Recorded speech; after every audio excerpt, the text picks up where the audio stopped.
In March 1783, at Newburgh, Washington rejects an opportunity for him to set himself up as a military dictator in response to a suspected coup, and appeals for virtue and patience on the part of the soldiers. If they can just wait to be paid, he'll ensure that they are, and that averts military dictatorship. And then in June 1783, he issues that crucial circular letter where he calls for an indissoluble union of the states, a sacred regard to public justice, the adoption of peace establishment, and the prevalence of that pacific and friendly disposition among the people of the United States, which will induce them to forget their local prejudices and policies to make those mutual concessions which are requisite to the general prosperity, and in some instances to sacrifice their individual advantages to the interest of the community. Tell us about how that willingness to sacrifice your individual advantages and your ego for the public interest is crucial to Washington's conception of virtue, and how his conduct during that crucial year of 1783 exemplified his virtue. You raised the two of the three most critical events of that year. We've already talked about one of them, which is his resignation late in the year in December.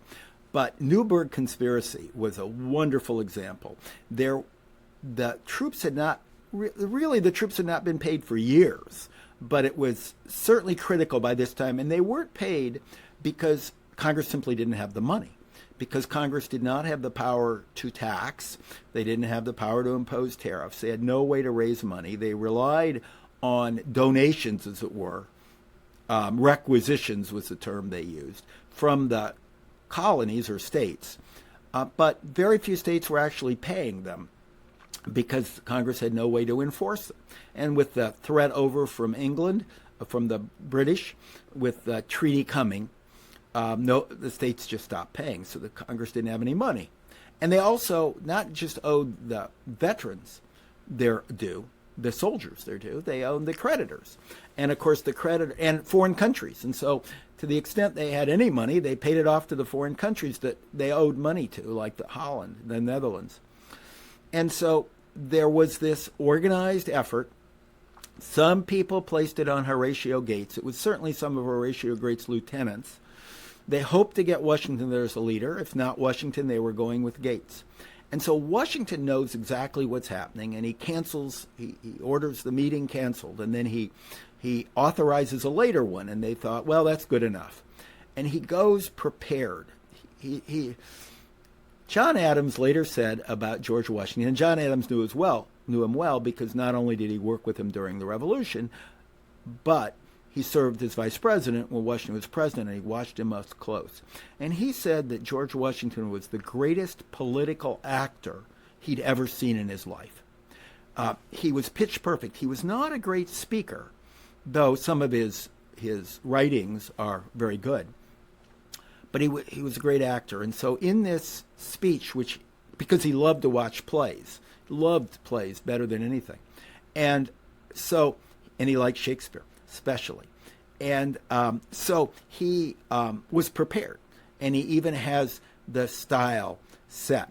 He gives his initial statement, and then he says, and nobody had ever seen him wear glasses before. And right midway, he pulls out the glasses and puts them on. He says, to read a letter from one congressman saying he would trying to get money to pay the troops. And he says, as he puts on the glasses, he says, I have not only grown gray in service of my country, he was only like 50, but I've also grown blind. And so this act of showing vulnerability to the troops. And his speech there diffused literally a coup by the troops. The coup would have been successful. It was going on. The Congress had to leave Philadelphia because of the rebellious troops, and they moved down to Annapolis.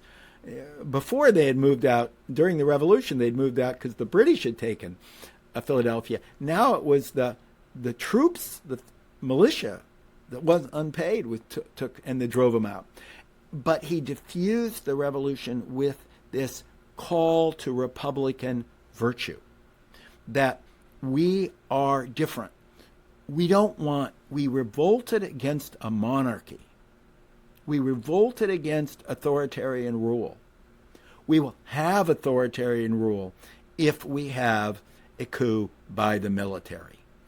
We have to trust in the Republican government, and I will do whatever I can to get payments for the troops.